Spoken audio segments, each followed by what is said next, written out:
Tu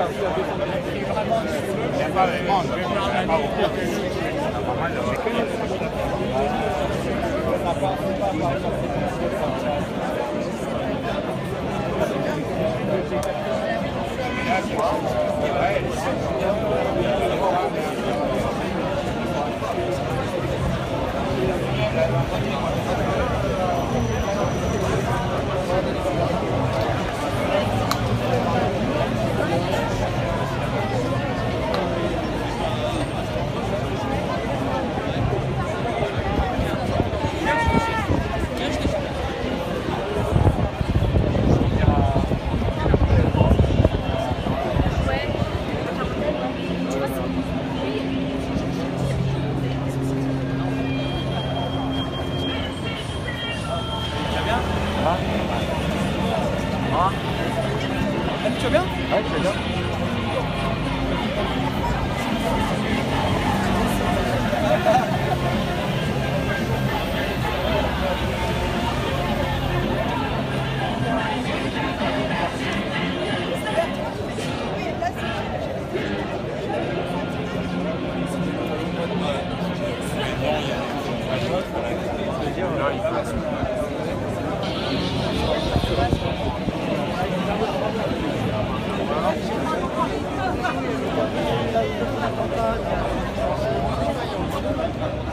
C'est au Bono ça. Je commence à avoir de l'habitude de filmer les internes parce que je suis désolée.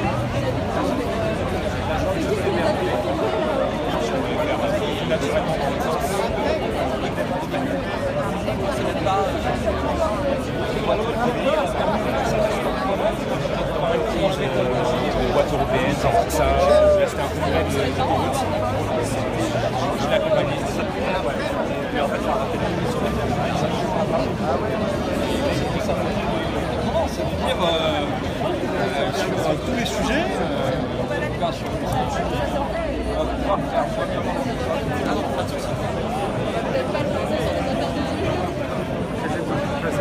Ça a l'air en ministre de l'Agriculture qui dit c'est trop bien. Il reproche qu'elle parle jamais. Assez invisible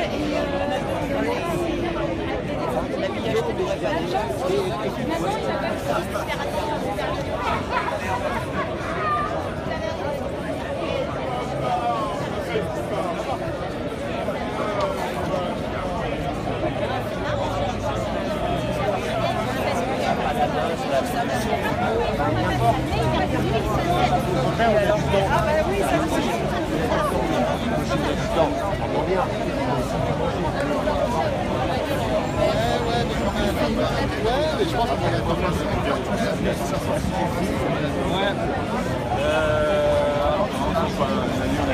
les collectifs sont insupportables. Là, on se mélange. Ah, le. un peu.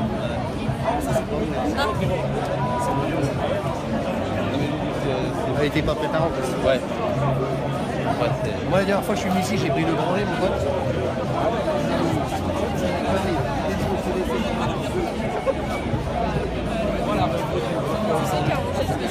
Parce que j'ai jeté mon sac par terre.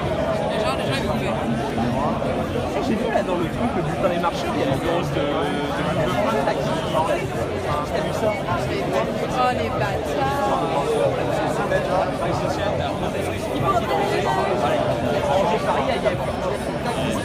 Comment ça s'appelle? T'as une grosse de merde, une tête super ovale, une sale gueule. Non, mais je me disais bien. Je me disais bien que ça gueule.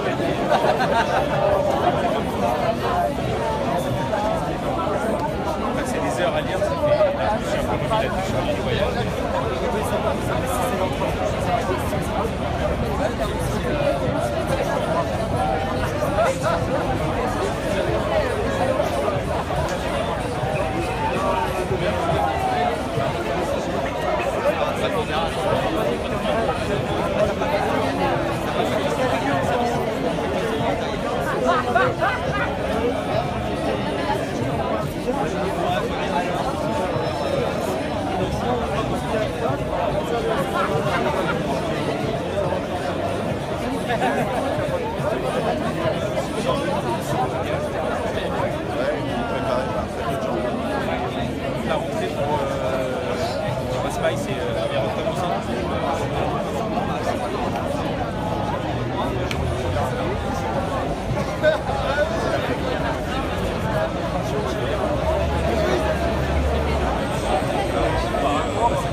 Bonjour à toutes les camarades, tous les camarades. On va demander aux postiers, aux postières et en particulier aux camarades touchés par la répression de venir s'approcher, du micro et de la banderole non à la répression, s'il vous plaît les camarades.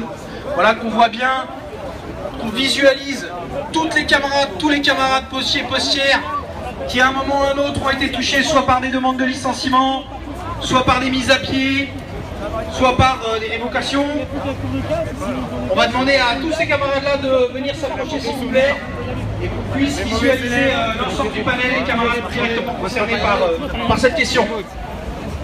Et dans quelques minutes, on va commencer les prises de parole avec les soutiens en premier lieu et ensuite les réprimés elles-mêmes et les réprimés prendront également la parole. Non mais on se met tous. Je suis un escroc. Voilà, soyez pas timides les camarades. Non, Sylvain, t'es pas réprimé quoi. Voilà, j'envoie des... Voilà, Gilles, Hicham.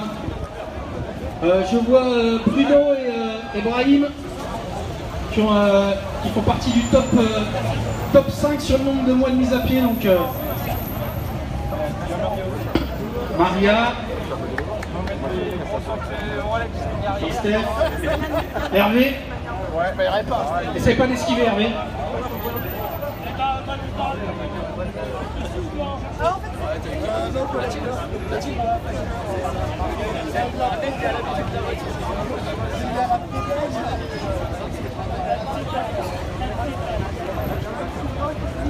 Tous les losers, les réprimés,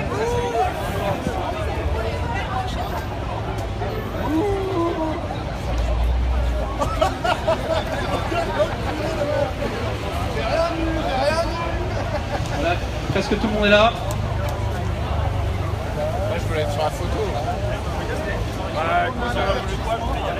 Je crois que ça marche même pas. Parce que je vais quand même bien savoir. Venez dans le bureau, venez au bureau pour essayer de faire de l'accord. Oui, mais ça va. Le collègue là, lui,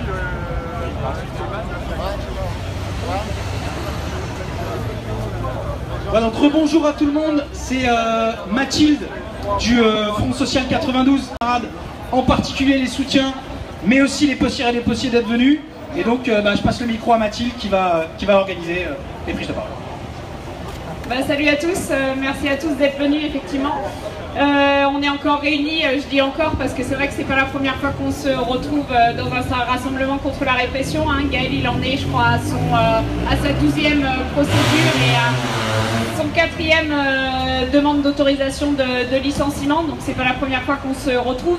On a choisi en fait cette échéance pour essayer d'en faire une échéance contre la répression un peu plus large. C'est dans ce cadre-là qu'il y a un certain nombre de militants et de soutiens qui vont venir intervenir et nous montrer en fait ce qu'est la réalité de la répression syndicale et militante, parce que je pense que c'est une évidence pour nous tous que si Gaël aujourd'hui se retrouve une énième fois convoqué et menacé de licenciement, c'est parce que les postiers, les postières du 92 et les équipes militantes qui représentent, c'est une menace pour la direction de la Poste et donc c'est dans ce cadre-là qu'ils se font réprimer, et c'est le cas malheureusement de pas mal de militants qui sont effectivement un caillou dans la chaussure des patrons ou de leur direction.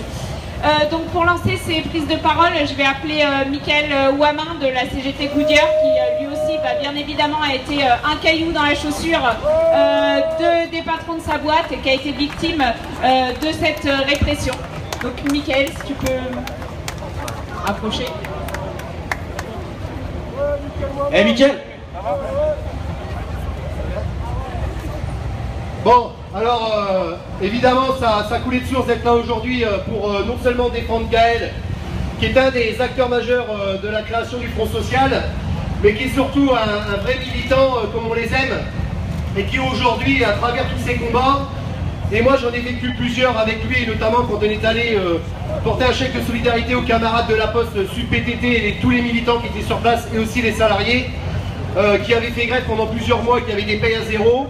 On s'est vraiment rendu compte que le mot militant était quelque chose qui pour lui avait une vraie valeur, et on s'est pleinement reconnu dans le combat qu'il mène au quotidien avec ses camarades pour faire en sorte que l'on arrête de supprimer des postes à la Poste, c'est qu'à le dire, et que surtout ce droit le plus élémentaire à avoir un travail puisse permettre à un certain nombre de salariés encore pendant des années de pouvoir en vivre le plus dignement possible.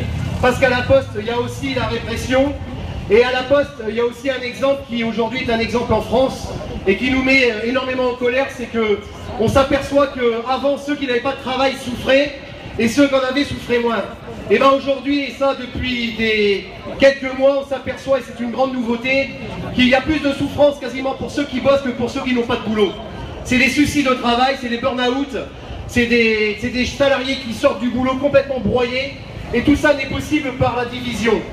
Et j'entendais encore hier soir sur une chaîne de télé que ceux qui ont pris le pouvoir avec plus de 27 millions de personnes qui ne sont pas allées voter se permettent de nous pointer du doigt en disant que de toute façon, ils vont faire ce qu'ils ont décidé de faire, ils vont nous écraser la gueule. Et je pense qu'aujourd'hui, il y a un état d'urgence sociale, c'est un état d'urgence sans réagir. De créer le tous ensemble, d'être partout présent pour aller défendre à la fois les militantes et les militants qui sont poursuivis, mais d'aller partout dire que clairement ce qui nous attend, c'est ni plus ni moins un retour avant 1936, et même après un 14 juillet qui va arriver 1789. Je pense que tout va être à reconstruire, mais qu'il va falloir créer le tous ensemble et l'unité la plus large. Parce que ce qu'ils sont en capacité de faire, c'est tout simplement parce qu'on a oublié que le tous ensemble était la seule arme que l'on pouvait avoir. La division, c'est ce qu'ils ont créé depuis des décennies. Cette division qui fait qu'effectivement, il y a des centaines de milliers de camarades qui tous les jours se lèvent le matin et se disent qu'ils ont envie de plus de soif de justice sociale et qu'ils se mobilisent. Mais les mobilisations sont tellement éclatées qu'elles sont parfois inaudibles ou invisibles. Et nous avons, avec quelques camarades, décidé d'aider à la création d'une mobilisation la plus large possible. Cette mobilisation peut faire à travers le Front Social, et le Front Social, c'est un outil que l'on veut mettre au service du plus grand nombre pour aider toutes les structures existantes à créer l'unité la plus large possible dans les semaines et les mois à venir. Alors, il y a plusieurs mobilisations qui se préparent. Il y a le 14 juillet, le Front Social a décidé de faire du 14 juillet une mobilisation parce que le matin, ce sera le défilé militaire de la honte, des armes, de la peur et de la guerre.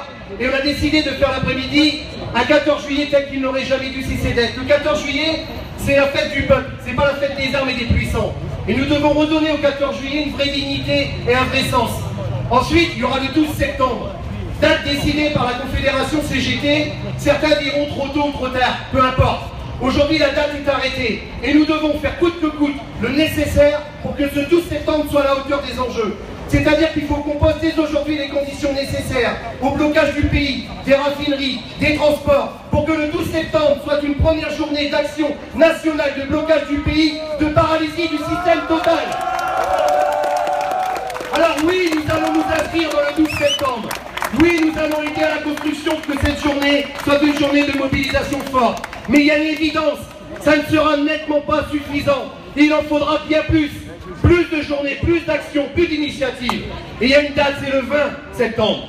Alors on a décidé aussi de rentrer en discussion avec toutes celles et ceux qui vont reprendre les cours dans les universités à la rentrée du mois de septembre.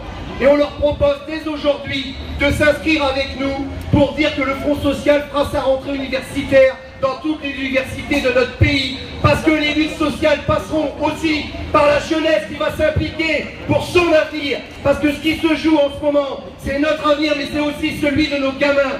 Quelle importance d'avoir des diplômes, quelle importance de faire des études, quand on sait très bien que demain, s'il n'y a plus de code du travail, il n'y aura plus aucune obligation pour qui que ce soit, d'évaluation des diplômes, d'évaluation des études, tout ça, nous, on n'en veut pas. Alors si aujourd'hui on est aux côtés de Gaël, on est aux côtés de Gaël et de tout ce que ça représente. Cette violence, parce qu'on peut parler de violence, pendant des années on s'acharne sur un militant, pensant qu'en lui coupant la tête on réglera le problème. Et bien que la Poste se rassure, oui il y a Gaël Tyrande et des Gaël Tyrande, il y en a partout dans les bureaux de poste, parce que partout dans les bureaux de poste les gens disent on ne cessera pas faire, et que partout dans les villes et les villages, tout le monde se bat au quotidien pour que la Poste continue à exister, parce que c'est à la fois un outil, mais c'est surtout un moyen de communication dans les villages où il n'y a plus rien. Donc on a besoin de défendre nos militants, On a besoin, à travers la défense des militants, de se battre pour continuer à que persiste le système qu'on a obtenu. Tous nos avantages et nos droits et nos conquis, ils ne les auront pas. Ils nous ont suffisamment volés, ils nous ont suffisamment pris. Maintenant, c'est hors de question, nous n'accepterons plus rien, plus aucun compromis, plus aucune avancée. Et ce n'est pas dans des réunions dorées que nous réglerons les problèmes, mais bien dans la rue et par le tous ensemble.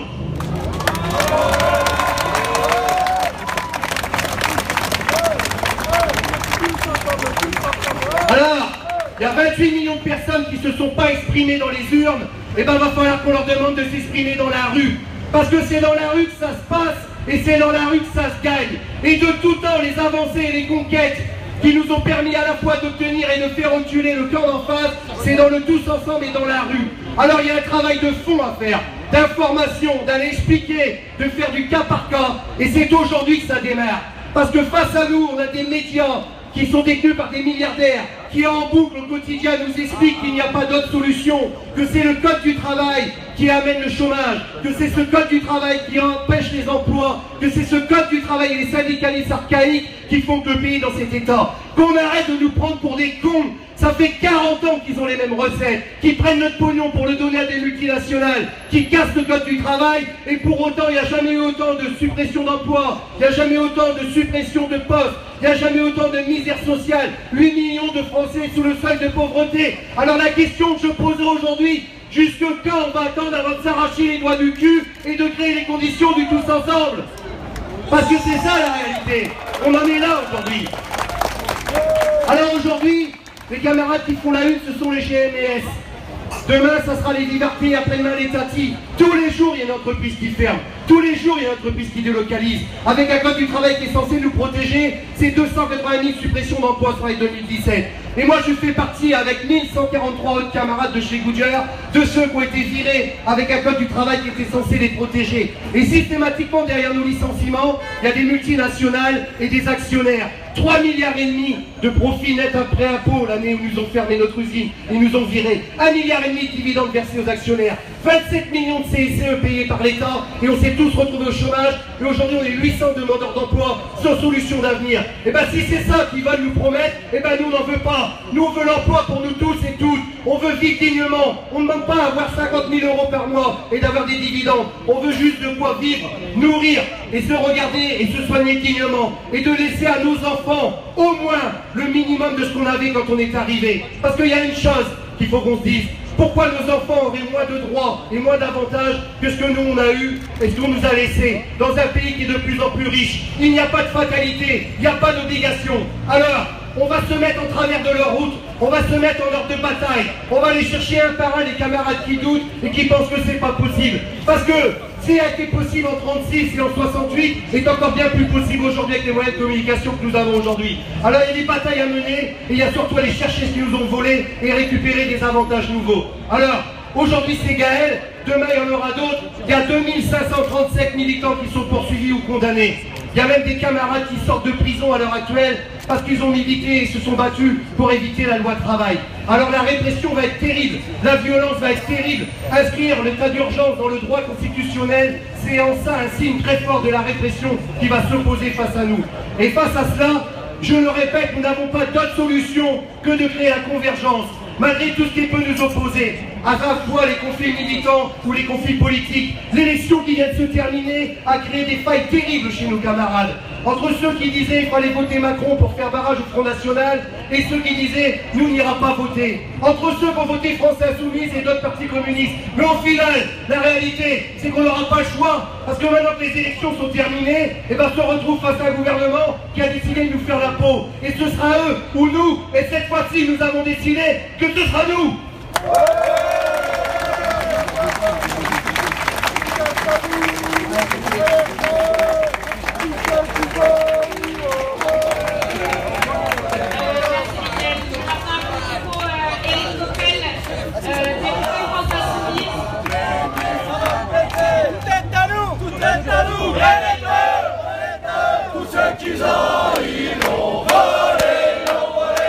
Partage du temps de travail, partage des richesses.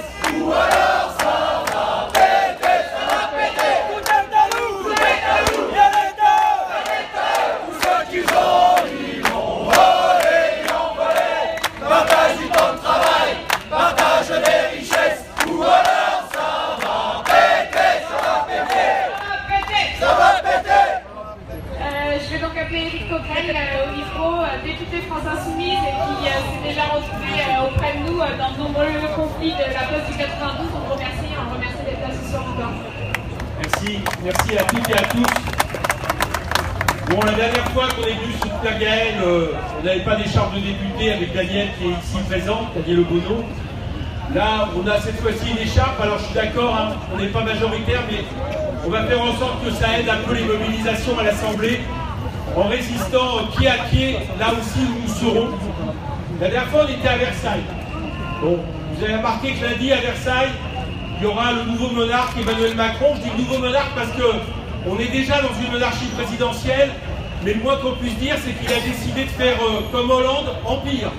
Comme Hollande, empire, puisqu'il a décidé depuis quelques jours, non seulement d'appliquer ce qu'il avait annoncé, c'est-à-dire de passer par ordonnance, qui n'est rien d'autre que le contournement de l'Assemblée nationale et de la vie parlementaire.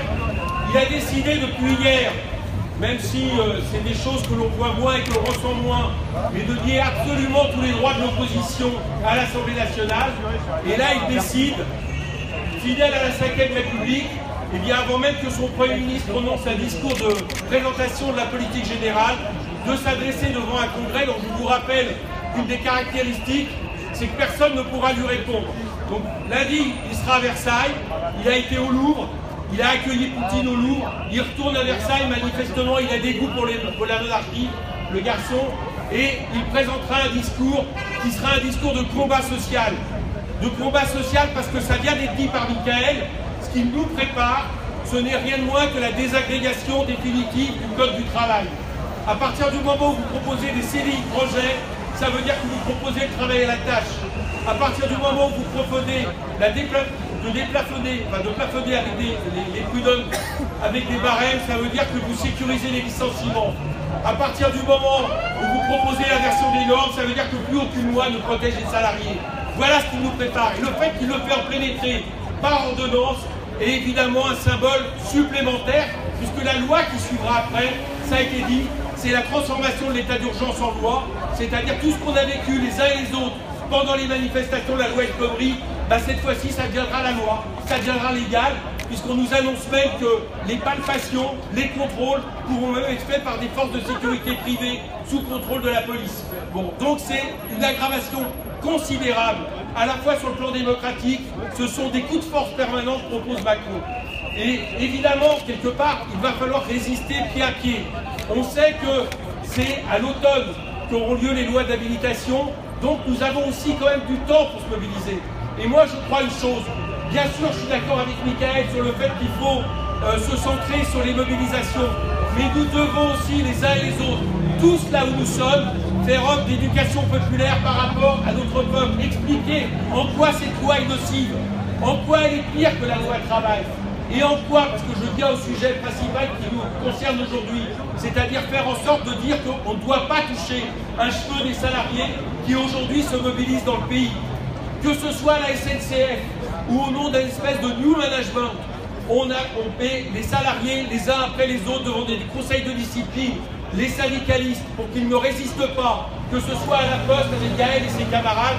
On voit bien qu'en lien avec la destruction du Code du travail, la protection sociale, il y a une attaque, une discrimination sociale, une répression sociale de grande ampleur, comme nous n'avons en réalité jamais connu depuis plusieurs décennies.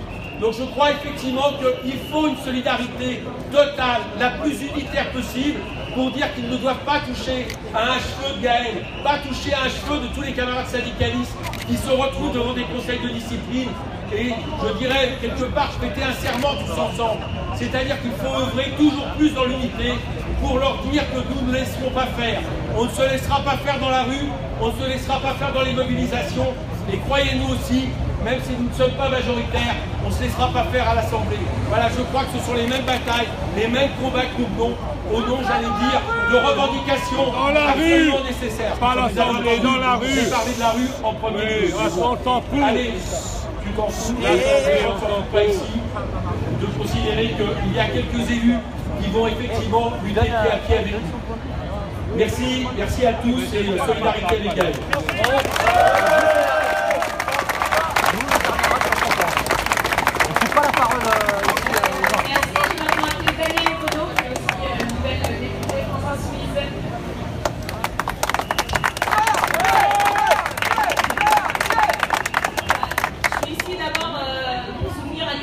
des camarades face à ce qui relève de l'acharnement, du harcèlement systématique qui a lieu depuis des années.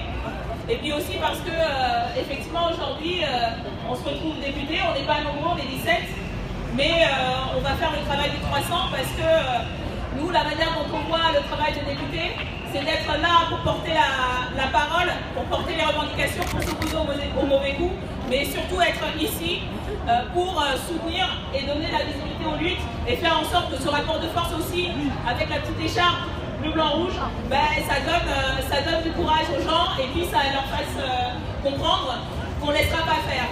On ne laissera pas faire parce que je pense que les attaques contre les syndicalistes, contre les militants, c'est une manière de terroriser tous les salariés, pour leur dire de ne pas relever la tête, parce qu'ils savent fondamentalement que leurs mesures, elles ne sont pas majoritaires, que leur idée du travailler plus pour gagner plus, du toujours plus, ne sont pas majoritaires dans la société. Et en attaquant les syndicalistes, en attaquant les militants, c'est en fait un message à toute la classe qu'ils essaient d'envoyer en leur disant « baissez la tête ». Et je pense que le travail qui est fait depuis des années par les syndicalistes, dans les entreprises, dans les quartiers, c'est un travail fondamental parce que c'est sur ces fronts-là qu'on peut construire une solidarité, qu'on peut construire des luttes, qu'on peut les gagner et qu'on peut renverser le rapport de force. Donc je ne vais pas m'étendre plus longtemps, simplement pour dire qu'on est là, on sera là dans les prochains rendez-vous, on sera là le 12 septembre. On va mener la bataille à l'Assemblée, même si on est minoritaire, mais on pense qu'il faut aussi y aller. Il ne faut pas les laisser tranquilles dans leur laurier et leur rappeler que la parole du peuple les dérangera aussi là-bas. Et puis surtout faire en sorte de se faire entendre par la majorité, y compris celles et ceux qui n'ont pas voté, parce que c'est ça la majorité, pour qu'ils se mobilisent et pour qu'on soit nombreux tous ensemble. Merci.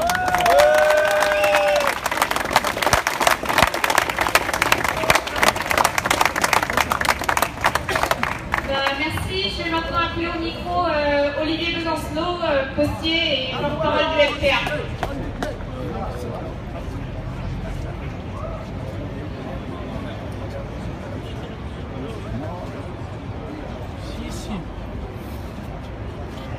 Bonjour à tous et à toutes, je vais faire bref, je pense qu'ici on est tous convaincus, mais c'est quand même extrêmement important d'être présent à la fois pour Gaël et pour les engagements militants qui nous attendent. Il y a pas mal de camarades qui en ont parlé. La perspective qui nous attend, c'est la bataille pour ceux et celles qui sont à la poste face à l'entreprise. Ça fait des années maintenant qu'on lutte contre cette répression et Gaël, c'est vrai qu'à lui seul, c'est un peu une synthèse et un condensé de tout ce que peut faire la boîte en termes d'acharnement contre ceux qui ont tendance simplement à trop l'ouvrir et qui ont tendance simplement à faire savoir, ne serait-ce qu'à l'extérieur, quel est le vrai visage de l'entreprise. Une des différences, c'est que la Poste, mine de rien, depuis quelques temps, elle se prend aussi quelques baffes dans la tronche. Et ça aussi, ça nous fait du bien. Je pense ne serait-ce qu'à Yann, même si l'affaire n'est pas terminée, ça nous remet aussi du beau au cœur parce qu'il y a aussi matière à gagner par rapport à une direction, et on la nomme explicitement, qui s'est crue au-dessus des lois, simplement parce qu'elle a du fric, simplement parce qu'elle a de l'argent, qu'elle a les moyens d'avoir des avocats, de faire traîner les problèmes en longueur, puisqu'une des affaires dont on parle, elle remonte quand même à il y a 7 ans, avec une affaire d'occupation des locaux qui me rappelle quelques souvenirs. Donc notre solidarité, elle, évidemment, par rapport à Gaël, par rapport à tous les militants criminés par la répression à la Poste comme ailleurs, et c'est un champ de bataille en tant que tel. C'est vrai qu'il y a les camarades du Front Social qui en ont parlé, j'ai eu l'occasion de passer à la réunion de la Bourse du Travail, mais il y a quelque chose qui a été dit qui a été super fort, c'est dans les convergences de lutte qui ne sont pas forcément spectaculaires, mais qui donnent du baume au cœur. Il y a le fait de voir des convergences entre ceux et celles qui, mine de rien, dans chacun de leurs secteurs, se sont pris les mêmes coups de matraque, se sont pris les mêmes gaz lacrymaux, ont été confrontés à la même répression. Simplement, n'évoluez pas dans les mêmes domaines. Que ce soit des zadistes, que ce soit des militants de quartiers populaires, ou que ce soit des syndicalistes. Et ne serait-ce que de voir des syndicalistes et des militants de quartier commencer à travailler ensemble par rapport à la question de la répression, et bien ça, c'est quelque chose d'essentiel. C'est quelque chose d'essentiel, et je le prends que par ce biais-là, parce que d'autres camarades ont expliqué mieux que moi toutes les bonnes raisons qu'on avait de se mobiliser contre la direction de la boîte, contre la loi travail XXL. Le problème, c'est qu'on a un problème très concret. C'est que dès qu'on va vouloir remettre un pied dans la rue, le simple fait de manifester, ce sera déjà une épreuve de force. Et une des pires défaites, celle-là pour le coup c'est une défaite, parce que sur le restant on a pris des réflexes de lutte, on a occupé des places, on a appris à se connaître, et ça c'est pas parti dans le sable. Mais une des défaites, c'est d'avoir laissé passer le fait qu'aujourd'hui, On ne peut plus manifester dans ce pays sans avoir affaire à 3 barrages de policiers minimum, avoir affaire à des palpations, à des réflexions, et ces barrages filtrants, ça c'est une bataille à mener en tant que telle. Alors il y a les échanges qui ont été nommés, donc du coup il va falloir les mener de façon large et unitaire. Il y a les initiatives du Front Social, il y a l'appel de Copernic. Moi je pense que dans les luttes sociales il y aura beaucoup de politique, tout ce qui peut être fait à l'Assemblée, que ça soit fait à l'Assemblée. Et puisque tu es là, Daniel, je te le redis bien en face, tu as toute notre solidarité par rapport à toutes les attaques racistes qui ont été victimes les dernières semaines. Mais il y a aussi des batailles à mener en dehors de l'Assemblée. Et celles-là, politiquement, j'espère qu'on va les mener tous et toutes ensemble. Ne serait-ce que pour faire estrade commune, pour dire qu'en effet, il y a beaucoup de politique de la part du gouvernement, qu'il va falloir beaucoup de politique à partir des luttes, c'est-à-dire à partir de la méthode que nos anciens ont mis en place pour arracher les droits sociaux. Ce fameux tous ensemble, je termine là-dessus, j'espère qu'on va le construire de façon large et unitaire, parce que personne ne peut avoir la prétention de dire qu'à lui tout seul, il pourra appeler à la résistance sociale du pays. Je pense que ça, maintenant, il faut qu'on en soit convaincu. Solidarité à Gaël, solidarité à tous les camarades qui sont victimes de répression. On lâchera rien, et on dit à la direction de la Poste, un jour ou l'autre, vous finirez par payer. Vous finirez par payer des comptes. On va vous en réclamer beaucoup. Bravo.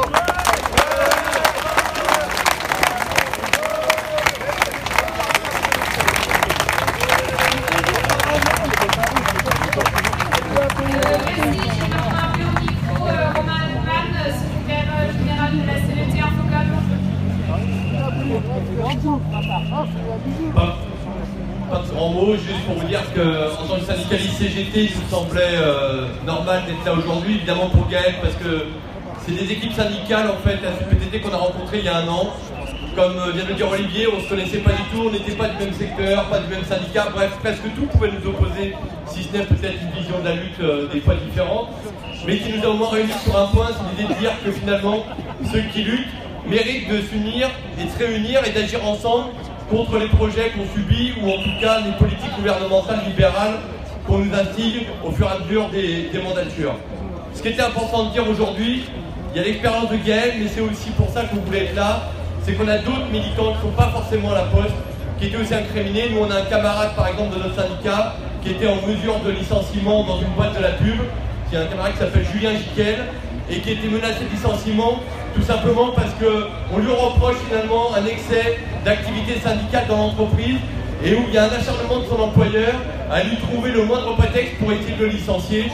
Donc ça pouvait, dans les prétextes, être le fait de parler avec les salariés, ce qui est assez étonnant pour un délégué, mais pour dire que cette décomplexion des patrons à vouloir imposer un cadre de répression est aujourd'hui permis, et ils se permettent un maximum de choses, et si on n'a pas mobilisation, évidemment, ça leur laisse les mains libres où ils se croient tout permis.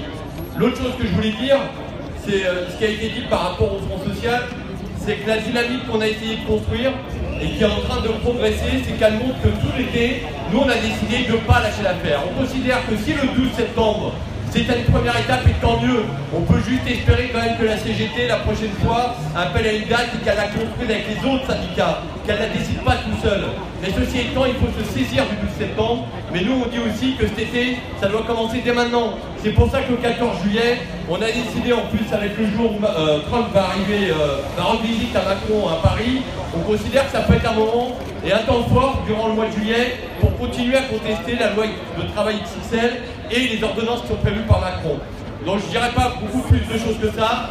Évidemment, solidarité à Gaël, solidarité à tous ceux à qui on est venu apporter notre solidarité. Hier, on était par exemple dans les quartiers populaires à Aulnay avec le Front Social pour aussi converger avec des jeunes de banlieue qui luttent pour la reconnaissance d'une démocratie locale ou des conditions de vie meilleures dans les quartiers.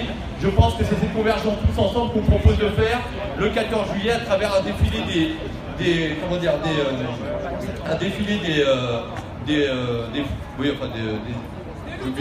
luttes sociales, voilà. Merci, j'avais le mot qui me plaît.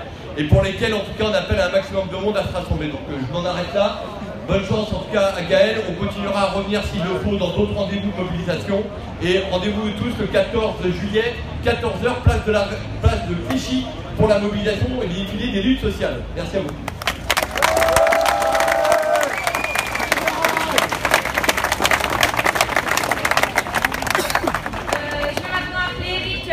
Secrétaire national de l'Union syndicale solidaire.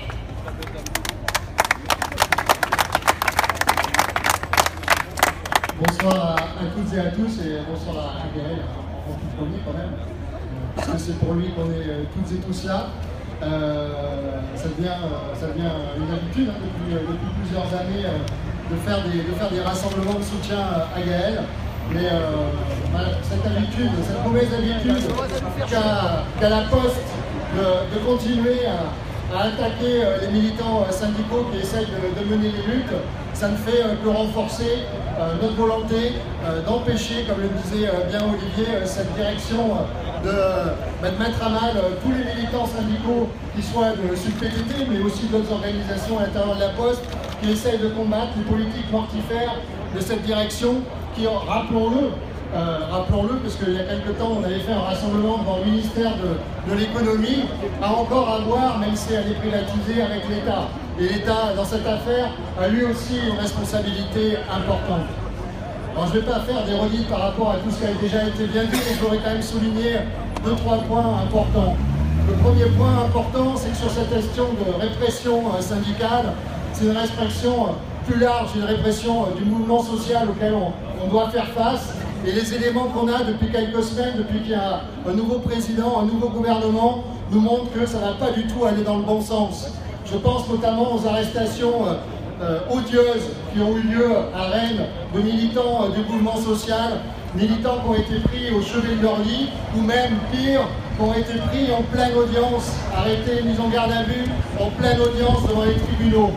Voilà, cette situation-là, elle est grave et elle risque de s'aggraver. Et je pense qu'il est important d'avoir à l'esprit une date, c'est celle de samedi, 1er juillet, à 15h, place de la République, une manifestation à laquelle Solidaire et beaucoup d'autres associations et de syndicats appellent contre la prolongation de l'état d'urgence et surtout contre l'insertion dans la loi commune de cet état d'urgence, de cette possibilité de nous interdire de nous réunir, de cette possibilité de nous interdire de manifester. Parce que ça, c'est un outil qui se met en place directement pour nous empêcher de mener nos luttes. Et nous devons, sur ce plan-là, être exemplaires et nombreuses et nombreux dès samedi dans les rues pour dire non à la prolongation de l'état d'urgence et non à son insertion dans la loi commune. C'est extrêmement important.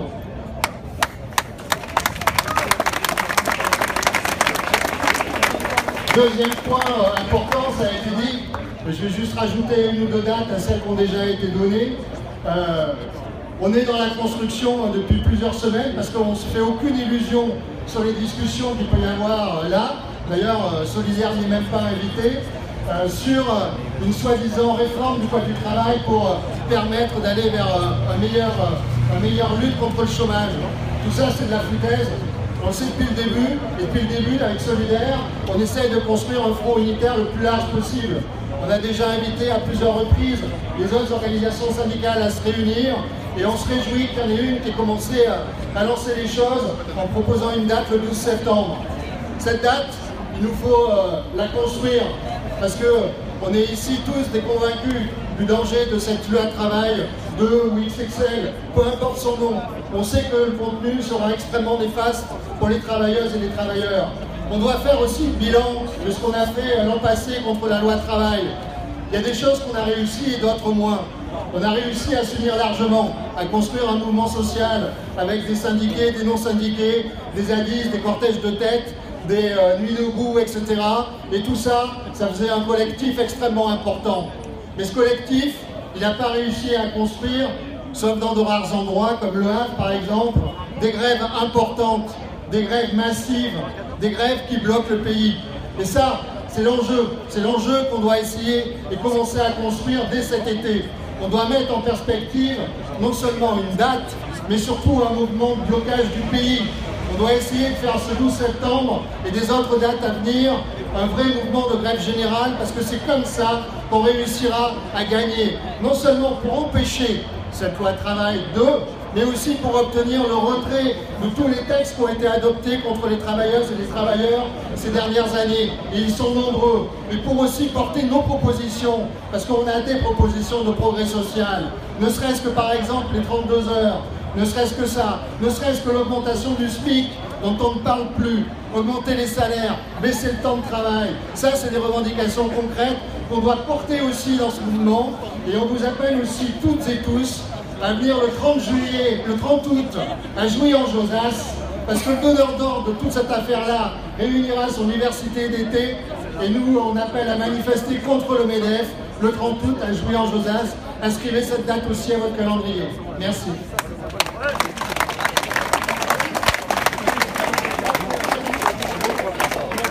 Merci, on va donner la parole maintenant à Laurent Dégousset de Sud-Commerce. Merci. On est venu apporter évidemment notre soutien à Gaël, non seulement parce que c'est un camarade, mais qui est aussi solidaire d'un cas de répression auquel on a été confronté récemment. Notre délégué chez New Look qui s'appelle Moussa, New Look tout le monde connaît, c'est une boîte d'habillement, et donc malgré tout ce qui lui tombait sur la tête, que ce soit Gaël, que ce soit les copains postiers ou autres du 92, on sait qu'on a pu compter sur eux pour aller régulièrement dans des magasins New Look pour mettre la pression, hein, parce que notre délégué, c'était un peu comme Gaël, il était anxiogène avec l'encadrement. Parce qu'ils s'en cachent même plus maintenant. Ce qu'ils visent, c'est directement ce que font nos délégués. Hein, ils prennent même plus de pincettes, ils cherchent même plus à maquiller ça, etc.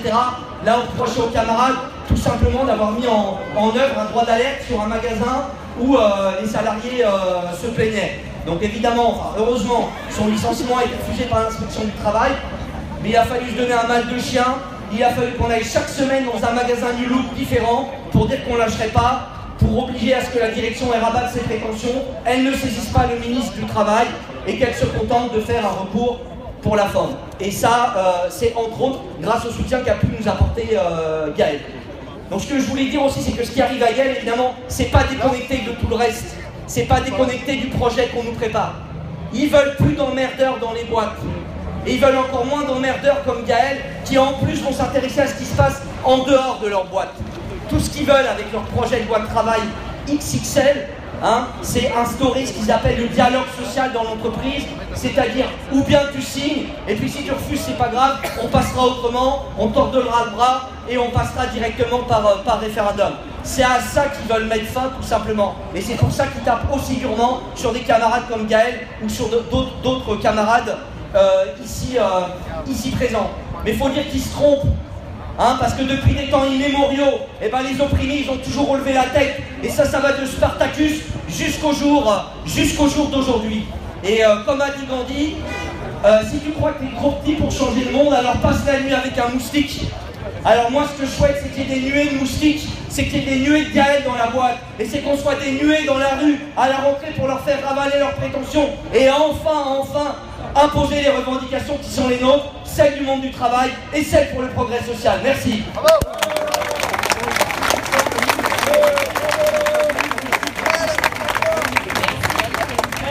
donner la parole maintenant à Nicolas Galipides, secrétaire général de la Fédération sous PTT. Merci. Bonjour tout le monde. Bon, je reviendrai après sur un peu sur ce qu'a dit Eric. On a, alors un sud PTT, vous savez bien, on a une longue histoire, pas faire pleurer dans les chaumières et de répression, c'est vraiment accroché à ça. Les empêcheurs de tourner en rond, les lanceurs d'alerte, évidemment on est très visés. Il y a Gaël, il y a tout le monde, en ce moment on a des problèmes chez Free par exemple, où les camarades qui montent une section se font défoncer. Free, vous savez qui est le patron, c'est Xavier Niel, donc c'est nos limites sur les finances, nos limites sur les Français, les trucs comme ça. C'est privé ça. On a la même chose avec le public, hein. Les procès qu'on a avec la Poste, c'est un truc de malade. Ils n'ont aucune limite, on va jusqu'en cassation. Là vous avez bien vu ce qui se passe avec Gaël, l'espèce de rouleau qui revient, c'est plié, ça marche et ça revient. Alors dans tout ça, il y a des bonnes nouvelles, je crois qu'on va entendre notre ami Yann tout à l'heure, le maire, et ça nous a fait trop bien de voir qu'il y a eu une victoire, il est réintégré, mais dans l'intérêt du service, il nous racontera ça, il ne peut pas trop s'approcher de son lieu de travail. Donc c'est une longue histoire et ça tourne. Mais on est toujours là, on est toujours solidaires, à chaque rassemblement on est là quand il faut aller dans les tribunaux, on est là quand il faut aller cartonner avec la boîte, etc. Il n'y a pas de problème là-dessus. Le souci qu'on va avoir énorme là, je reviens sur ce que disait Yannick Benet tout à l'heure, c'est qu'ils sont en train de constitutionnaliser, de rentrer dans la loi, de rentrer dans le dur, plein de règles. Du style qu'on pourra, ce rassemblement par exemple, on ne pourra plus le faire. Parce qu'il y a un périmètre sensible. On est près d'un ministère, on ne pourra plus venir sur l'Assemblée là, etc. Ça ressemble un petit peu à ce qui s'est passé en Espagne, avec une loi assez pourrie, où du style, tu ne pouvais pas mettre une table à moins de 500 mètres d'un établissement public pour faire une pétition. C'est ce genre de choses qui nous menacent, et j'insiste encore pour qu'on soit le plus nombreux possible, en mode front social très élargi, samedi à 15h, place de la République, pour faire la manif du 1er juillet. C'est un truc hyper important. Voilà. Et sinon, grosse solidarité pour Gaël.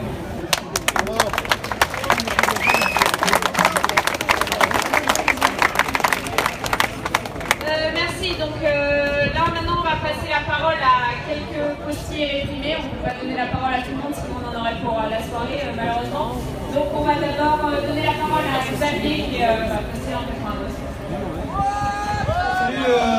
Salut tout le monde, juste quelques mots et pour vous expliquer aussi les propositions qu'on veut faire. On ne veut pas que ce soit juste un rassemblement de plus, mais que ce soit aussi le point de départ pour une réaction militante par rapport à la répression à la Poste et par rapport à la répression plus générale. Simplement, je voudrais commencer par expliquer un tout petit peu la situation de Gaël.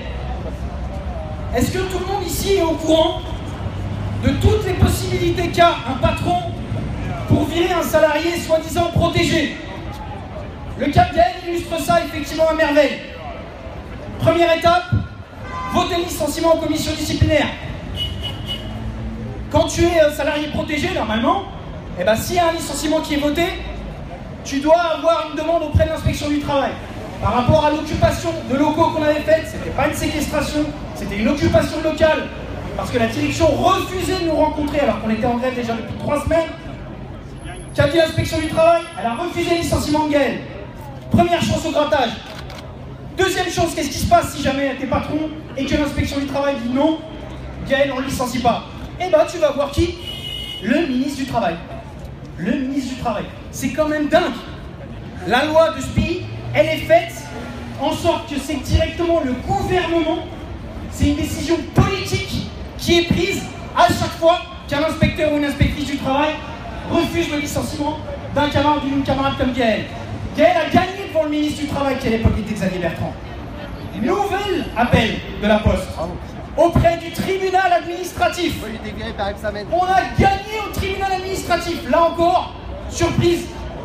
On s'est dit, punaise, on a gagné une fois, on a gagné 2 fois, on a gagné 3 fois. Le 4e appel de la Poste, il va encore se ridiculiser. Eh ben non.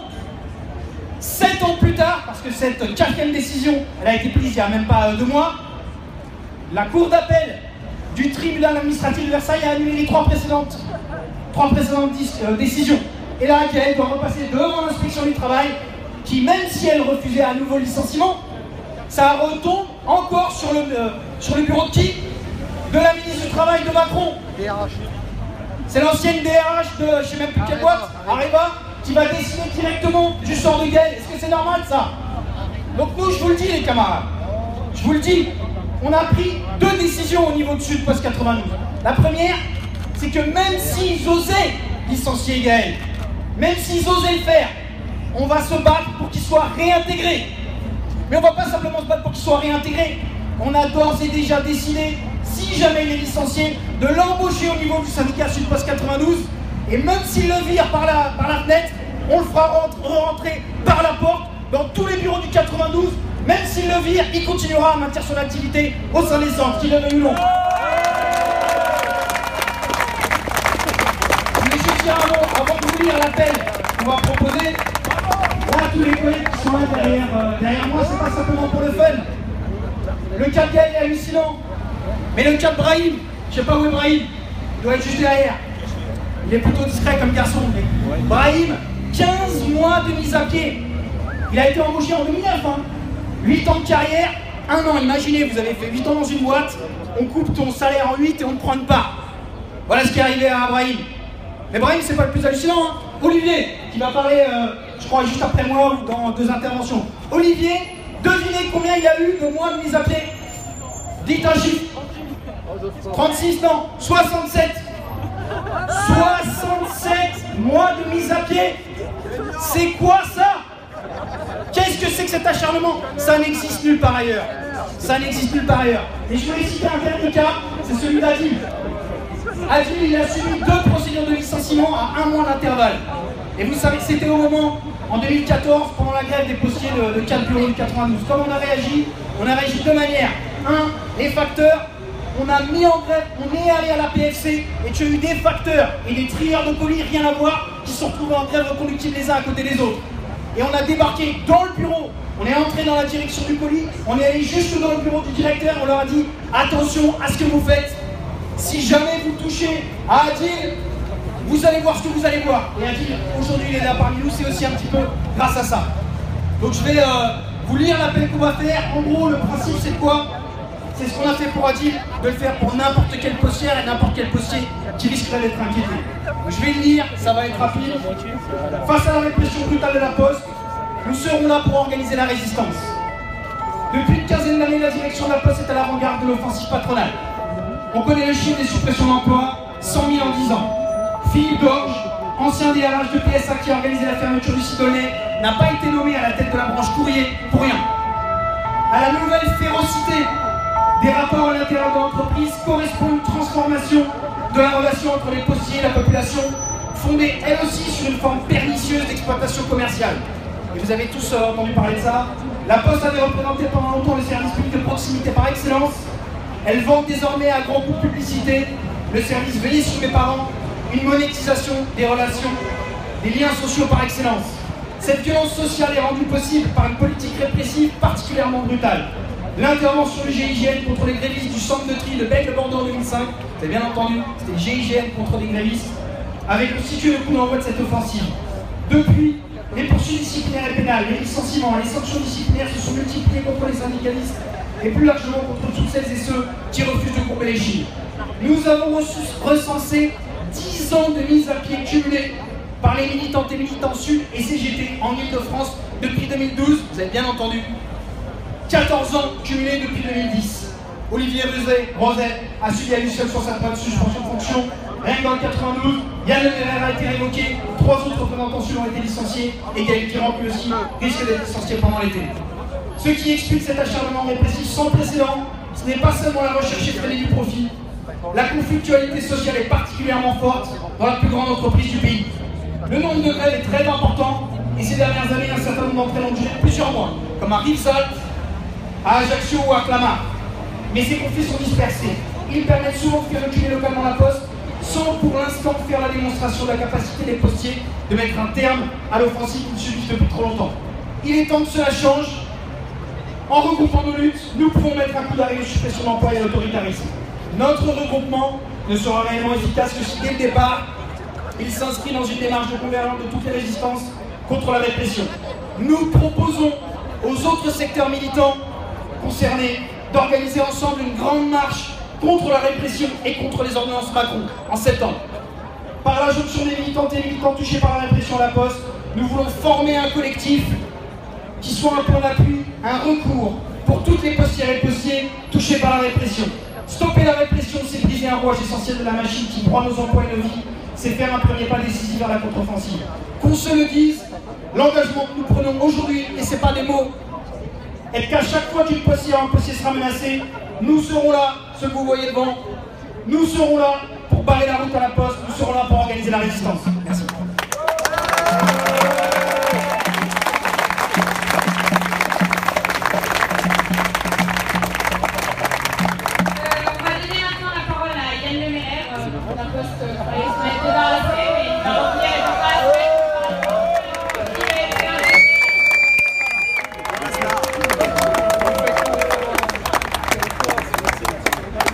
Bonjour à tous. Alors ouais, il paraît qu'il faut fêter une victoire. C'est vrai qu'il y a maintenant 2 ans et demi, j'ai été révoqué de la fonction publique de la Poste pour des raisons quand même éminemment graves.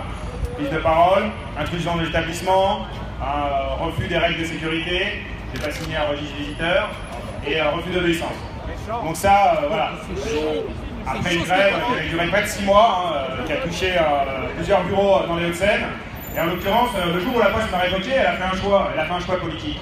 Le choix politique, c'était de dire, là, on ne vous reproche pas la violence, on ne vous reproche pas de séquestration, on ne vous reproche pas d'avoir harcelé un patron. On s'est retrouvé au tribunal et au commissariat un certain nombre de fois, parce qu'on avait martyrisé des patrons à plusieurs reprises, paraît-il. Et là, en l'occurrence, il n'y avait pas ça, ils étaient au cœur du sujet. Et le cœur du sujet, c'est notre façon de militer dans la boîte. Notre façon de militer dans la boîte, elle n'est pas très compliquée. Xavier vient de lire un texte. Mais ce texte, en fait, on le met en œuvre depuis des années. Ce texte, voilà, il est un peu porteur de notre credo. Et notre credo, il n'est pas compliqué. C'est à chaque fois la boîte, la Poste, c'est une grosse boutique où il y a 250 000 travailleurs. Mais c'est aussi une boutique où on a le salariat moderne, c'est-à-dire un salariat atomisé, souvent précarisé, et souvent dans des petites structures. Et à chaque fois qu'il y a grève, nous depuis des années, ce qu'on fait, ce qu'on met en œuvre, c'est la publicité de la grève. Il y a grève quelque part, il y a grève à la Garenne Colombe, on va voir les copains de Rueil, on va voir les copains de Surel, on va voir les copains de tout le département, et on fait en sorte d'essayer d'agréger les forces. Et ça, la boîte, elle le voit, et c'est ça dont elle a peur. Parce qu'elle sait que s'il y a un coup d'arrêt un jour à ces réformes multiples, et là le dernier avatar en date, c'est quand même l'histoire de viens voir les personnes âgées pour 150 balles par mois. Hein, j'ai eu une discussion d'ailleurs à ce propos avec ma mère qui me dit ouais, ça va durer un quart d'heure quand même. J'ai pas la télé, j'ai vu la pub, c'était ce week-end où on voit le facteur qui prend le thé avec une petite mamie. Et alors qu'on sait que dans les boîtes, dans la boîte, la formation elle dit pas plus de 5 minutes. 5 minutes pour aller voir des personnes âgées. Et elle donne les techniques pour se casser. Il y a même un commercial, si je ne m'abuse, à Clamart, ou je ne sais où, qui a dit au facteur, non c'est 1 minute. Hein. Si vous pouvez gratter, c'est 1 minute. Hein. Salut mémé, salut pépé, à plus. Je te mets... Et en plus, il y a un truc horrible, enfin, le top du top, c'est amener à manger en période de chaleur aux personnes âgées, donc dans un tupperware, on leur amène, on le met dans le frigo et on se casse. Et on se casse après 5 minutes. Ça, c'est la Poste aujourd'hui, c'est sa vision, du tissu social. En l'occurrence, derrière ça, il y a aussi les suppressions d'emplois. C'est plus de 80 000 en 15 ans quand même. Et évidemment, le corollaire, ça a été la répression. Mon cas, il a été emblématique parce que j'étais fonctionnaire. Et c'était la première fois qu'un fonctionnaire a été révoqué, depuis 1951. En réalité, à mon avis, historiquement, la vérité, c'est qu'il y a sans doute eu des cas pendant l'Algérie. Mais en tout cas, ça faisait très longtemps qu'ils ne l'avaient pas fait. Et ils l'ont fait en tapant un truc assez politique, assez clair. On ne veut plus des militants de terrain, on ne veut plus des militants de lutte de classe dans la boîte. Et en l'occurrence, le 23 mai, un petit peu, il faut bien le dire, à la surprise générale, un tribunal, le tribunal de Cergy-Pontoise, a sorti dans ses attendus qu'il n'y avait pas de fait fautif me concernant. Donc la boîte devait me réintégrer dans le mois qui suivait. Et je trouve que, bon, pour l'instant, ils n'ont pas lâché l'affaire. Ils ont fait appel, évidemment. Hein. Ils ont engagé un référé, donc une procédure d'urgence, pour que l'appel soit suspensif, parce que dans le tribunal administratif, un appel n'est pas automatiquement suspensif. Et là, j'ai reçu, donc je suis réintégré depuis jeudi dernier. Hein, et dans l'intérêt du service,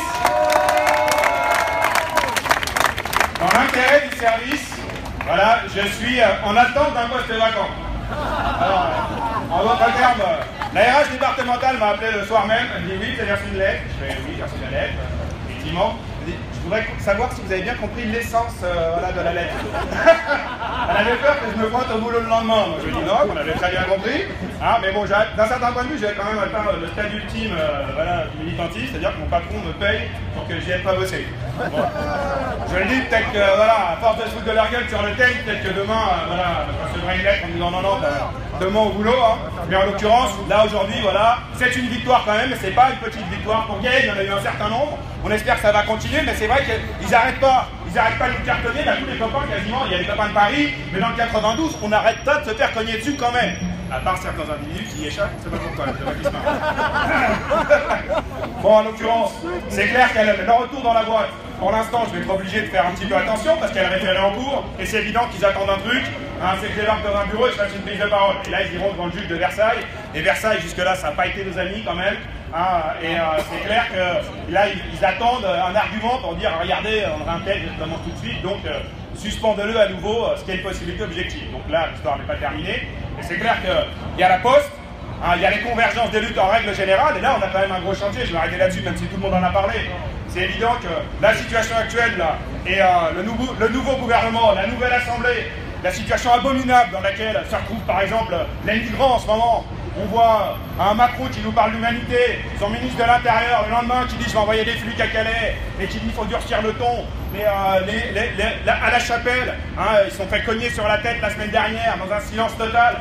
Et sur le plan social, ce qu'on nous annonce sur le plan social, c'est évident que là, il va y avoir des bagarres à préparer. Et les bagarres à préparer, c'est pas que les militants qui les gagneront. C'est pas que des gens qui se font réprimer. Ah, c'est aussi, le jour là, nous, il faut qu'on travaille à ça, à la conscience qui monte, et à la conscience qu'il faut se bagarrer, pas seulement contre l'Hercule, mais aussi enfin pour qu'on gagne quelque chose, contre le patronat qui a de plus en plus faim. Il faut lui rabattre son taquet et demain gagner ensemble.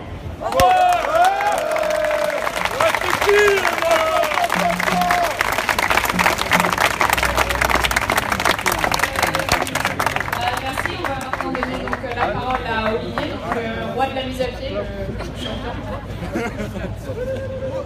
Bonjour à toutes et à tous. Oui, donc Isal s'est un peu trompé, c'est pas 67 mois, c'est 69 mois dont j'ai écopé, mais pas entièrement effectué, rassurez-vous, depuis janvier 2009. Alors, Yann l'a dit, puis on le dit un petit peu régulièrement dans nos interventions, hein, il y a deux syndicalismes. Hein. Il y a un syndicalisme qui va dans les réunions de concertation sociale avec les directions, qui regarde des slides sur les murs, qui lève le doigt pour prendre la parole. Ah, ce projet il est pas bien, tout ça. Bon. Et il y a un autre syndicalisme où les militants vont dans les services, discutent avec les collègues et les incitent à refuser les mauvais coups, les suppressions d'emplois, les restructurations. Évidemment, c'est le syndicalisme aujourd'hui qui en prend qui est touché de plein fouet. Voilà, avec, il y a une belle brochette de copains ici qui tous ont eu des sanctions. Hein, je pense aux camarades parisiens qui passent régulièrement en conseil de discipline. Et donc, aujourd'hui, et ça touche pas que la poste, on le sait, hein, quand un camarade monte une section syndicale, Sud ou CGT dans une boîte, systématiquement, alors soit le copain il se fait acheter, voilà, et donc ça devient un syndicat de dialogue social, soit le camarade, c'est en but à la répression de façon permanente, et dans ce cas, il faut tenir bon, et derrière, il faut un syndicat qui ait les reins pour tenir. Il y a aussi chez nous, dans notre boîte, puisque c'est vrai qu'on est quand même une boîte qui a supprimé 100 000 emplois en 10 ans, donc vous voyez un petit peu les conséquences sociales que ça a sur le pays. Donc il y a eu tout un changement de culture, révocation d'un fonctionnaire pour des faits syndicaux, prise de parole, visite de site, des choses qui font partie du syndicalisme normal. Mais il y a eu quelque chose également qui a énormément nui, c'est que dans nos syndicats, on ne s'était pas vraiment préparé à ça. Aujourd'hui, par exemple, il n'est pas naturel, alors que ça se fait dans le privé. Dans le privé, quand un camarade monte une section, on cherche des mandats pour protéger tous les copains qui militent un peu ou qui portent la voix du syndicat, que ce soit Sud ou la CGT, ou quelquefois FO ou la CFDT, j'en sais rien. Voilà, mais à la Poste, chez nous, c'est pas encore notre culture. Il va falloir que ça le devienne. Parce qu'aujourd'hui, c'est bien beau de se dire, parce que j'en ai vu des permanents, des bureaucrates syndicaux qui, des dizaines de fois, disaient mais on n'arrive pas à faire plus de 5% de grévistes nationalement. Ouais, gars, mais quand tu n'encourages pas tes militants à tenir le choc, quand tu les soutiens pas, évidemment, ils arrêtent de militer. Et il n'y a plus personne dans les services. Et les collègues, ils sont plongés dans un grand désarroi. Et ils vont pas faire grève spontanément. S'il n'y a pas des militants qui viennent dans les services, les encourager à relever la tête, à se battre. C'est ça la réalité qu'on a aujourd'hui. Alors oui, il va falloir... Ça va être un combat à mener dans nos structures militantes, dans nos structures syndicales, de changer de culture, de donner des mandats pour protéger les copains, et aussi la répression qui touche tous les militants syndicaux, à la Poste ou ailleurs. Nous, dans notre boîte, nos collègues aussi, ils passent en conseil de discipline toutes les semaines, on a des licenciements, parce qu'un collègue a eu un retard, une réclamation, ou une altercation avec un cadre, et donc ça devient... propos, comportements injurieux et irrespectueux envers l'encadrement. Il faut que les syndicats ils arrêtent un petit peu de prendre le parti de la boîte en disant que le collègue est allé un petit peu trop loin, qu'il a mal parlé à l'encadrement, des choses comme ça. Parce que c'est ça aujourd'hui qui nuit énormément à notre syndicalisme. Donc ce qu'il va falloir aujourd'hui, évidemment, des mobilisations d'ampleur, évidemment, ça fera reculer la boîte, ça fera reculer le patronat, ça indiquera la répression. Ça c'est une chose évidente. Mais dans le premier temps, qu'on soutienne les militants syndicaux qui luttent dans les boîtes, qu'on les écoute, qu'on arrête de dire attention, il y a la ligne jaune, faut pas la franchir. Sous-entendu, ça veut dire arrête de militer concrètement. Et c'est comme ça qu'il n'y a plus de militantisme dans la Poste. Je prends l'exemple parisien. Franchement, c'est pas reluisant aujourd'hui à Paris ce qui se passe. Il n'y a plus beaucoup de grèves, on n'entend plus beaucoup parler de mobilisation en ce moment à Paris. Là, peut-être qu'il y a eu un petit peu trop de dialogue social et que nos syndicats pratique un petit peu trop ce dialogue social. Donc, à mon avis, ce qu'il faut maintenant, c'est que nos structures syndicales, elles écoutent les militants qui se battent, qui vont dans les services, qui appellent les collègues à refuser les réorgs, l'inacceptable, les licenciements dégueulasses qui touchent les collègues, pour un oui ou pour un non, qu'on commence à relever la tête, qu'on commence à contester le pouvoir de la direction. Le syndicalisme, c'est pas un droit qui est tombé, du ciel naturellement comme ça. Le syndicalisme, c'est une lutte. C'est lutter contre l'autorité du patronat, contre les décisions des puissants. C'est réussir à imposer un contre-pouvoir dans les entreprises sur les lieux d'exploitation. C'est ce qu'on va faire. Il y a les mobilisations qui vont être extrêmement importantes. 1er juillet, effectivement, l'état d'urgence.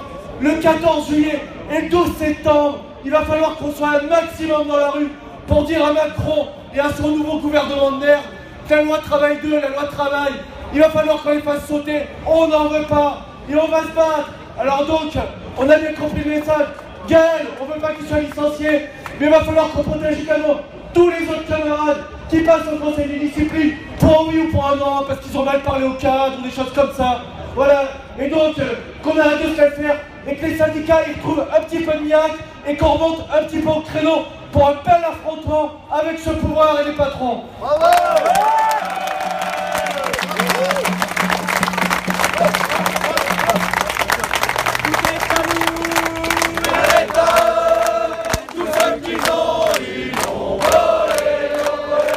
Partage du temps de travail, partage les richesses, ou alors ça va péter, Tout est à nous, tout est à nous, et l'État, tous ceux qui ils l'ont volé, Partage du temps de travail, partage les richesses, ou alors ça va péter, Tout est à nous, et l'État, tous ceux qui ils l'ont volé, Partage du temps de travail, partage des richesses, ou alors ça va péter,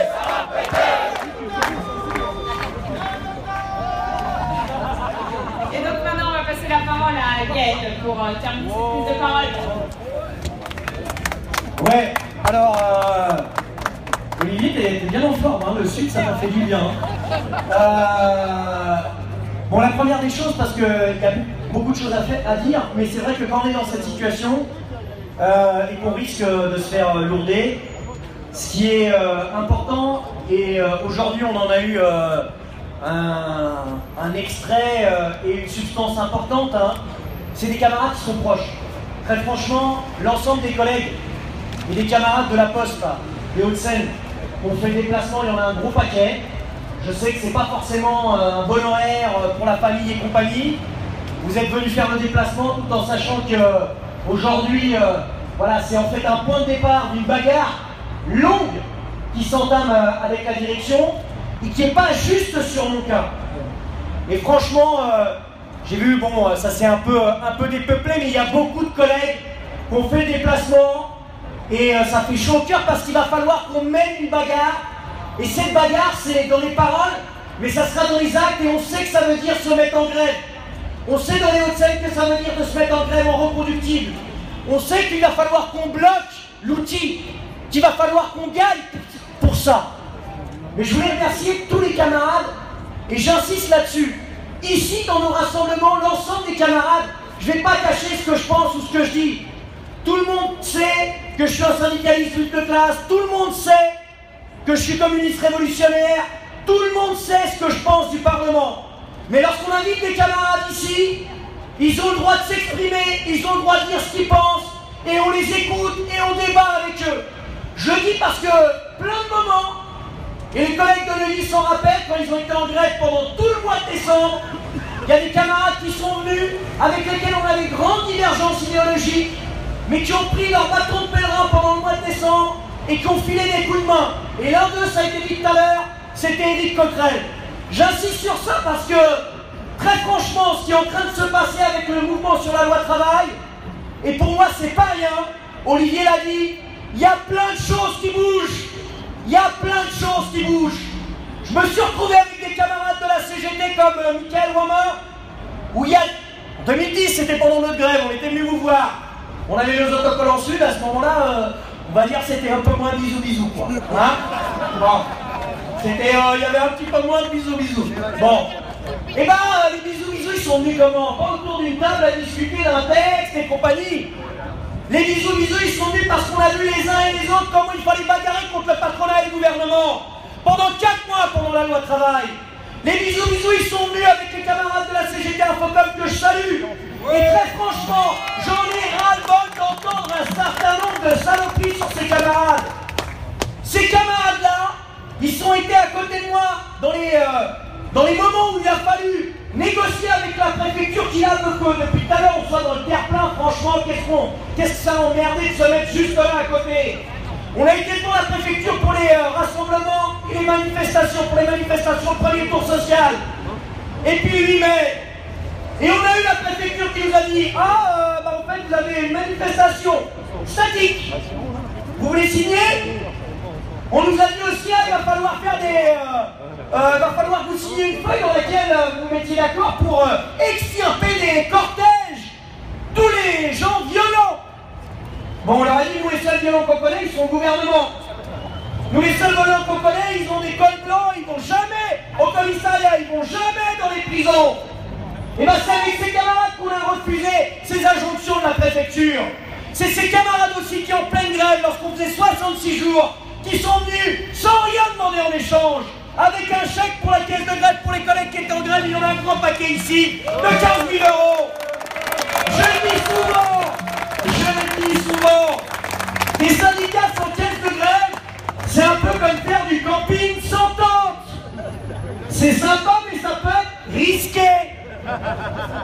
Alors, comment on fait maintenant? Mon cas, on ne veut pas justement focaliser, c'est pas Gaël qui monte. Ça qui l'a dit. Depuis 2012, 10 ans de mise à pied cumulée, rien que sur l'Île-de-France, pour des militants syndicaux que nous on connaît, c'est-à-dire nos potes, les mêmes qui savent se battre de la même manière que nous, mais il y en a beaucoup plus. L'engagement que l'on prend ici, c'est déjà de faire ce travail de recensement. On va le faire au niveau de nos syndicats départementaux, on va le faire au niveau de nos syndicats départementaux. Pour montrer où est la violence, pour montrer de quel côté elle se passe. Comment on peut faire avec un salaire par mois de 1 350 €? Heureusement qu'il y a la solidarité financière, mais tous ces copains-là, on parle de retraite. Moi j'ai plus d'1 an de mise à pied, je parle pas du nombre de procédures de licenciement. C'est autant qu'il faut que je cotise en plus pour travailler, pour pouvoir obtenir une retraite s'il la défonce pas totalement. Imaginez Olivier Roset. Imaginez Olivier Roset, c'est pas juste le salaire ponctuel, les camarades. C'est aussi ce que ça implique sur le long terme. Alors on prend cet engagement effectivement. Et quand on prend un engagement, on part de ce qu'on est, c'est-à-dire l'Île-de-France. On sait qu'il y en a plein d'autres, partout. Mais on va partir de l'Île-de-France, de bien recenser. Et on va essayer de recenser tout nationalement. Et on veut faire aussi la jonction avec d'autres secteurs. La répression, ça ne vient pas que sur les postiers et les postières. Tous ceux qui relèvent la tête, tous ceux qui sont combatifs, tous ceux qui ne se laissent pas faire. Des collègues qui sont ou syndiqués ou pas syndiqués. Et parfois la carte au syndicat, c'est pas ça qui fait que tu sois le plus combatif vis-à-vis de ton patron et ton taulier. On a plein de collègues qui refusent de courber les chines. On va mener cette bagarre-là parce qu'elle est fondamentale, il faut lui donner une visibilité. Et on la mènera, on le dit ici clairement, avec toutes celles et tous ceux qui voudront la mener avec nous. On s'en fout de ce que sont les accords ou pas les accords idéologiques. On a nos points de vue, mais on jugera les gens sur la pratique, sur le terrain de la lutte des classes. C'est comme ça qu'on juge nos camarades. Alors, bien évidemment, on ne va pas rester cantonné sur la question de la répression, hein, on n'est pas défensif, Yann l'a dit. Cet été, c'est un collègue qui disait ça, sous le sable, les pavés. On a quoi faire. Ça commence samedi. Il faut effectivement être massivement à la manifestation contre l'état d'urgence permanent. 15 h. Il faut qu'on y soit toutes et tous. Il faut qu'on leur montre que même sur la période du mois de juillet, on est là pour protester, on est là pour combattre le projet. Le 14 juillet, l'idée c'est de rassembler toutes celles et tous ceux qui veulent à la fois ni Macron, ni Trump, et qui se battent pour le Front social, qui se battent pour la résistance. On sait qu'il y aura la visite de Trump. On a au moins 3 raisons de manifester ce jour-là. D'abord, le fait de récupérer cette date.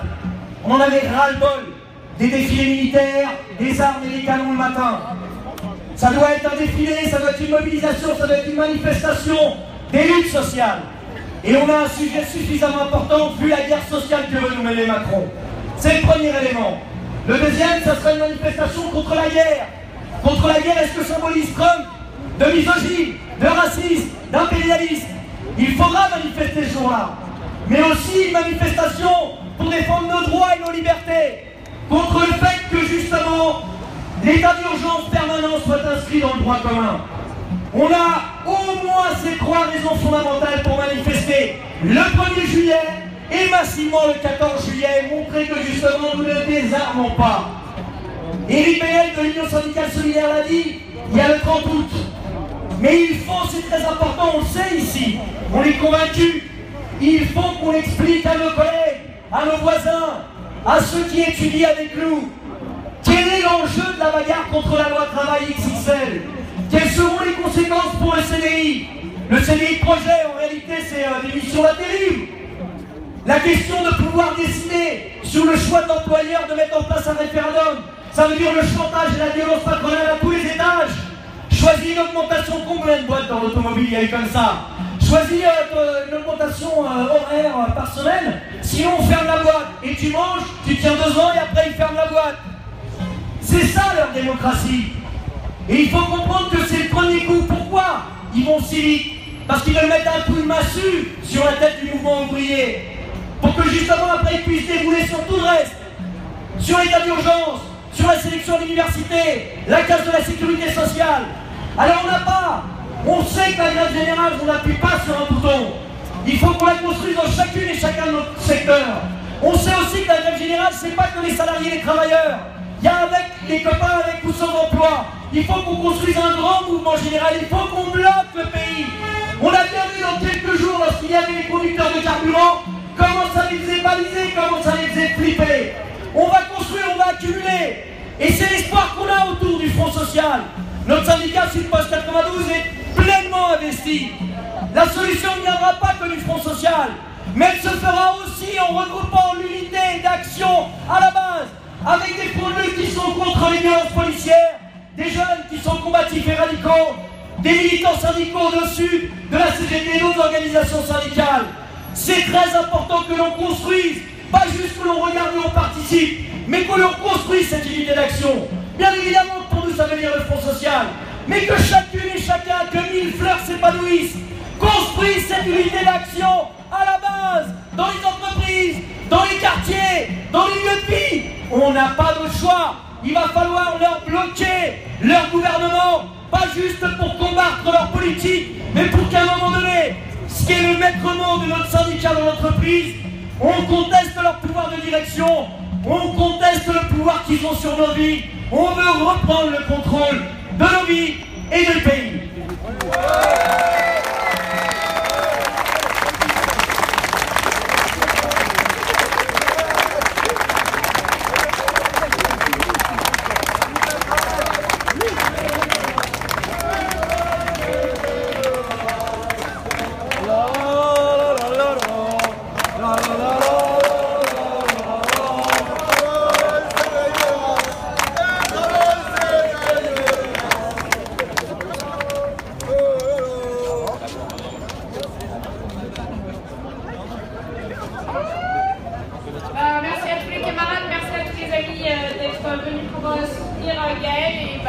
Les différentes échéances ont été données et on se retrouve à très bientôt dans la rue. Merci à tous.